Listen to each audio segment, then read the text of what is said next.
প্রত্যাশা আর প্রাপ্তি দুটোর মধ্যে আসলে মেলবন্ধন করাটা আমরা জনগণের যেহেতু দাবি নিয়ে জনগণের আশা আকাঙ্ক্ষা নিয়ে কাজ করব ওই পূরণের জায়গাটা আমাদের চিন্তা থাকতে হবে কতটা সফলতা আমরা আনতে পারি।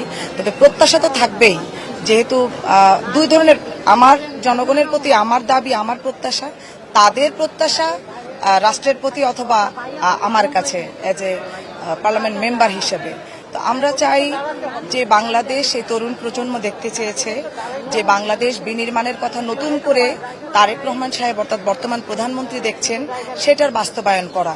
কারণ আমরা ইতিমধ্যে 31 দফার কথা বলেছি, যার অনেকগুলো বাস্তবায়ন করা হচ্ছে। তো সেগুলোর মধ্যে বাকি যেগুলো আছে সেগুলো যেন আমরা তাড়াতাড়ি সফল করতে পারি, সেটা নিয়ে কাজ করা। প্রথম দিকে আমরা ফ্যামিলি কার্ডের কথা বলেছিলাম এবং কৃষক কার্ডের কথা বলা হয়েছে, খাল খনন কর্মসূচির কথা বলা হয়েছে। ধারাবাহিকভাবে কিন্তু এই কাজগুলো হচ্ছে। বাকি যেই কাজগুলো আছে সেগুলোর সফলতা যেন আমরা জনগণকে বলতে পারি, আমরা যে নির্বাচন ইশতেহার দিয়েছি, আমরা যে দাবি পূরণের কথা বলেছি, সেটি যেন আমরা শতভাগ পূরণ করতে পারি এবং সেই জন্য কাজ করা।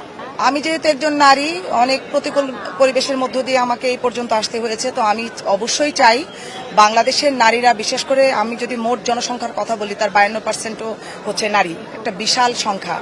এবং আমি চাই যে সব নারীদের শিক্ষা ক্ষেত্রে, চাকুরি ক্ষেত্রে এবং সর্বোপরি একজন নারী যেন সম্মানের সাথে বাঁচতে পারে, তার জন্য সেই পরিবেশটা দেওয়া।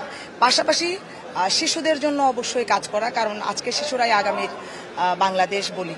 তাহলে তাদের জন্য আমাদের স্পেশাল সেইভাবে প্রায়োরিটিগুলো দিতে হবে, যাতে করে আমাদের সুন্দর একটা সমাজ ব্যবস্থা গড়ে তোলার যেই পরিবেশটা শিশুদের দেওয়া দরকার, সেটা আমরা শতভাগ দিতে পারি।